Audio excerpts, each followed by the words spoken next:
Hello everyone, this is Kuyang Vince and this morning umuulan na naman. Ayan, makita nyo. Ito nga ba yung senyales na spring na talaga dahil sabi nila last week nag-start na yung spring dito sa Canada, and kapag spring daw madalas umuulan, nag-iiba-iba yung klima, minsan umuulan, minsan umaaraw, and minsan nag-i-snow pa nga. Tapos mapapansin natin dito sa lugar, dito sa paligid, tunaw na yung mga yelo.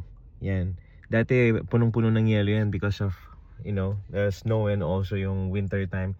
Pero ngayon wala ka na masyadong makikita ng snow. Kaya ito na nga ba yung hinihintay natin na talagang mas makapapagaan yung buhay natin dito sa sasakyan dahil hindi na tayo ganun lalamigin, right? Pero again, enjoy natin to guys. Pero napansin ko lang, yung mga tao dito sa Canada, hindi sila mahilig gumamit ng payong kahit na umuulan. Ewan ko. Pero lagi lang silang naka-coat. Yun lang ang gamit nila. God bless everyone.